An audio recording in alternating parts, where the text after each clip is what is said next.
kita bicarakan dengan siapapun, itu sifatnya pribadi. Saya tidak pernah menggunakan atribut persembahyangan di depan umum dan ini, jadi itu yang membuat mereka agak kadang-kadang sedikit terganggu. Dan kita yang penting adalah yang kedua, bagaimana hubungan kita sesama manusia ini benar-benar kita tonjolkan dan menjadi titik poin kita, sehingga orang tidak melihat siapa asal usul kita, mereka menerima begitu saja kita. Malah kalau kita tidak ada, mereka akan mencari-cari kita. Bagaimana sesuatu yang kecil ini bisa menjadi pewarna. Kalau jadi lombok, jadilah sambil creamy. Jadi yang bisa mewarnai itu. Kemudian di sini di prakerja ini sebenarnya selama ini kan memang PHDI yang menjadi payung kita. Saya pun waktu kuliah aktif di KMHDI. Sekarang KMHDI ada? Enggak, yang di sini hadir? Perwakilannya nggak ada ya? Nah, karena kemarin itu waktu pelantikan saya kan punya janji mengisi kas KMHDI, mungkin mumpung saya ingat, itu yang bantuan saya belum diterima oleh KMHDI karena saya kesulitan menghubungi personalnya. Kayaknya nomor rekeningnya ditutup kan? Ya, jadi tolong sampaikan dan diberikan nomor saya karena bantuannya sudah ada, siap, tinggal diterima saja. Nah, di sini kita kan tahunya hanya PHDI. Saya yakin PHDI dengan keterbatasan personil, keterbatasan waktu agak kesulitan, sehingga dibutuhkanlah sayap-sayap atau badan-badan yang bergerak di bawah. Dan ini memang dilakukan oleh semua organisasi kemasyarakatan, baik itu organisasi kemasyarakatan yang sifatnya murni kemanusiaan maupun organisasi kemasyarakatan yang mengarah ke politik. Kalau bisa kepengurusan itu ada di masing-masing RT malah. Karena grassroots, akar rumput itu ada di tingkatan RT. Kami di partai, saya sedikit memberikan contoh bahwa kepengurusan PDI Perjuangan itu kenapa kuat itu sampai di tingkat RT ada. Kemudian diketuai oleh anak ranting yang namanya kepengurusan di tingkat RW.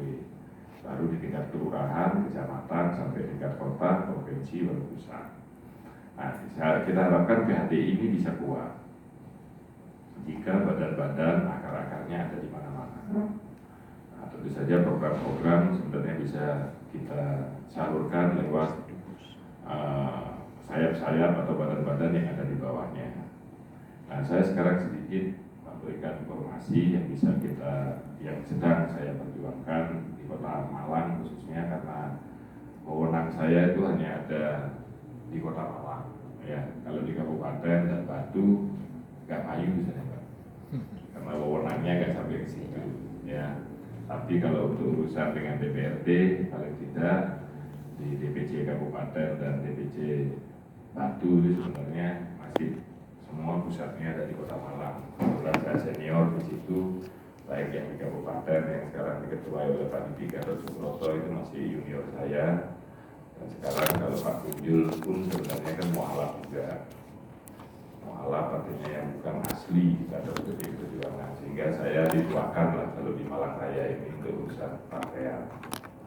Hingga kalau ada urusan-urusan di kabupaten dan Batu, dari sisi DPRD saya bisa sedikit menekan dan membantu teman-teman kalau ada permasalahan di kabupaten dan kota Batu. Nah, untuk di Kota Malang ini Pak Wali kan punya rencana untuk merubah RT/RW. Nah, RT/RW itu tata ruang kota, wilayah mana yang menjadi jalur hijau, mana yang jalur kuning dan lain-lain. Itu disebabkan oleh Malang yang mendapat teguran karena kurangnya ruang terbuka RTH-nya. Kita masih di bawah 20%, masih di angka 8% RTH di Kota Malang ini, sehingga diwajibkan Kota Malang untuk menambah RTH. Bagaimana kita membuat RTH yang bermanfaat? Kemarin itu ada ide untuk membuat makam terintegritas. Nah, makam terintegritas ini karena nanti makam itu tidak ada bangunan sehingga masuk di RTH kalau makam itu. Nah, akhirnya tercetus oleh Forkopimda di Kota Malang dan beberapa tokoh-tokoh akan membuat 100 hektar luas makam yang nantinya akan dibuat mengarah ke wisata religi, kan gitu. Nanti bahkan akan dibuat makam untuk tokoh-tokoh, mantan bupati, mantan wali kota. Semoga tidak ada mantan ketua DPRD di situ. Ketua DPRD-nya pulang aja ke Jemberana. Jadi ada mantan OPD dibuatkan sendiri. Nah, kemarin tercetus saya bilang, ayo sekalian kita buat makam 5 agama atau makam Pancasila istilah saya waktu itu. Jadi semua menjadi satu. Saya sedih melihat umat Hindu yang sekarang kalau ini harus ke tanah Arab. Begitu. Kenapa kota sebagai sentral Malang Raya ini malah tidak menyiapkan itu? Disetujui oleh Bapak. Tinggal bagaimana PHDI nanti persentase aja, mas kita buat persentase berapa sih kebutuhannya umat Hindu, nanti kita siapkan Muslim untuk waktu terbesar. Kalau konsep saya sih 80% untuk Muslim, 20% untuk umat yang lain. Begitu. Nah, kita nanti tidak boleh masing-masing agama itu mencampuri urusan masing-masing. Jadi semua murni silahkan serahkan, bagi yang Katolik dengan caranya, bagi yang Hindu juga dengan caranya. Dan itu disepakati oleh Kemenak waktu itu Abang Mokhtar yang hadir. Nah, jadi nanti saya butuh dukungan itu. Nah, kita kalau bisa disiapkan, mungkin RT perdanya kita garap nanti di bulan Juni-Juli ini. Setelah itu, jadi baru nanti larinya akan menginventarisasi aset-aset di Kota Malang yang tidak mungkin diselamatkan oleh Pemkot, akan ada pelepasan atau wislah. Wislahnya kemana? Ya ke makam terintegritas ini. Misal ada warga yang menguasai hanya 25 meter persegi atau 50 meter persegi. Pembebasannya bagaimana? Ada tim apresial yang menentukan dan diarahkan ke daerah makam ini.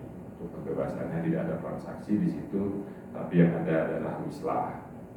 Itu beberapa konsep, bahkan saya mengusulkan untuk melibatkan pihak ketiga supaya tuntas. Siapa pihak ketiga? Lembaga keuangan. Karena ngomong masalah duit, walaupun itu hanya 15 juta, 20 juta, kalau orang nggak punya, nggak punya. Akhirnya dimanfaatkan oleh pihak ketiga untuk membeli. Nah, itu yang saya tidak mau. Harus ada pihak perbankan dalam hal ini membackup lewat KPR. Nah, ini masih digodok semua. Nah, ini sih kan butuh, Pak. Kebutuhan makam untuk umat Hindu itu apa ya? Mulai dari saya malah nggak di situ punya Pak ya. Saya nanti hanya mengeksekusi saja. Apa kebutuhannya, tempat ibadahnya, kremasinya sekalian yang bagus. Kan gitu. Kalau bisa yang modern sekalian, yang supaya tidak terkesan orang Hindu tidak manusiawi lah, begitu ya, yang nggak kelihatan atau bagaimana. Sehingga bagi saudara-saudara kita juga nanti tidak usah harus pulang ke Bali, atau tidak usah harus ke kabupaten, atau kabupaten ke Kota Malang, Batu ke Kota Malang kan masih bisa. Itu yang kita harapkan, karena kalau kita masih memungkinkan aturan itu, karena kalau Surabaya sudah sekarang buat aturan, bukan warga Surabaya tidak boleh dimakamkan di Surabaya.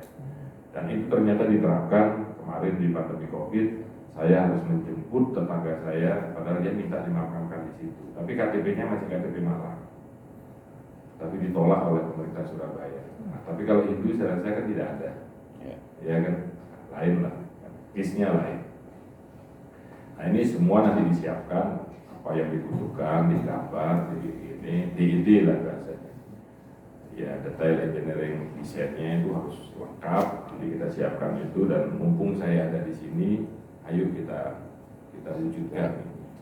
Saya akan mati-matian mengawal ini, karena apa? Di ruangan ini saya bisa benar-benar punya full power, karena saya ketua badan anggaran untuk menekan, mensinkronisasi, mengharmonisasi anggaran. Ya.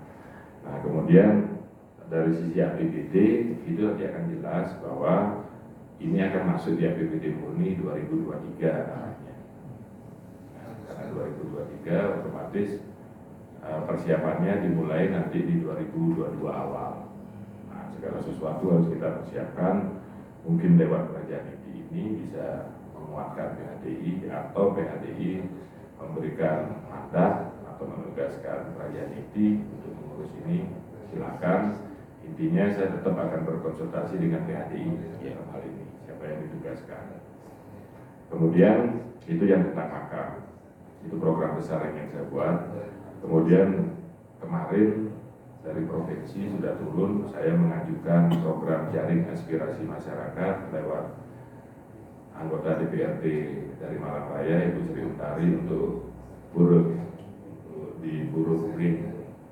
Kemarin sudah disurvei dan kemungkinan antara April Juni sudah mulai pembangunannya.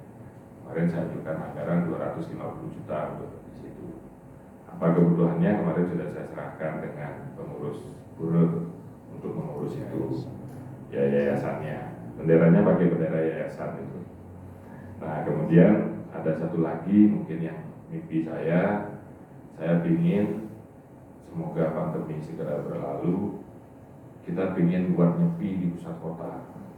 Mana pusat kota? Ya Tugu ini.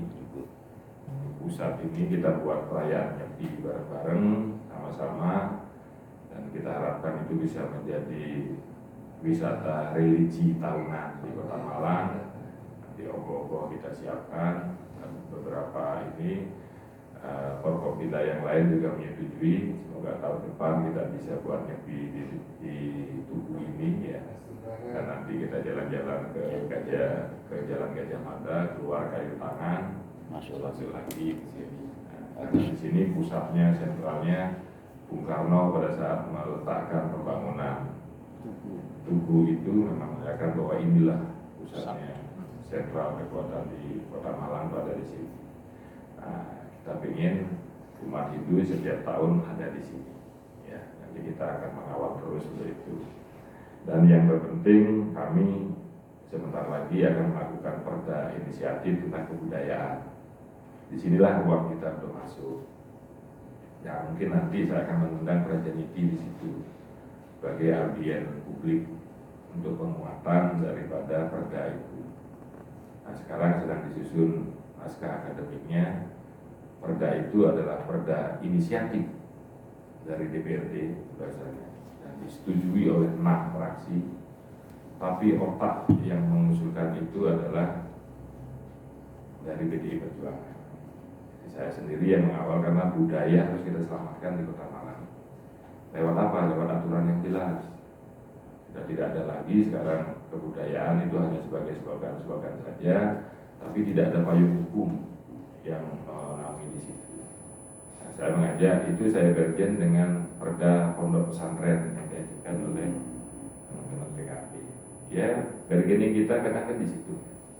Mereka mengajukan itu, kita dapat apa? Ya, kita harus dapat perda kebudayaan karena kita harus membungkus dalam tanda kutip, harus membungkus kegiatan kita itu di budaya. Lewat itu kita bisa masuk. Kalau sudah ngomongin budaya, mereka pasti akan ingat dengan masa lalu. Ya, masa lalu bahwa Hindu itu ada, dan mereka akan kembalikan ke ajaran leluhur yang tetap harus dijaga. Nah, budaya disitulah yang ingin kita terangkan. Sekali lagi saya harapkan di Rakerda Dewan Pimpinan Cabang sama juga, saya juga ada ketua Dewan Pimpinan Cabang, Prajaniti Hindu Indonesia Malang ini berkarya berlandaskan dharma, itu benar-benar menghasilkan sesuatu yang menjadi fondasi, karena ini adalah Prajaniti pertama, ya, angkatan pertama. Ini biasanya kalau angkatan pertama pasti bagus. Itu sering saya alami pada saat saya membuat Iswara, Ikatan Mahasiswa Jemberana. Angkatan pertama, kedua bagus, ketiga sudah mulai turun.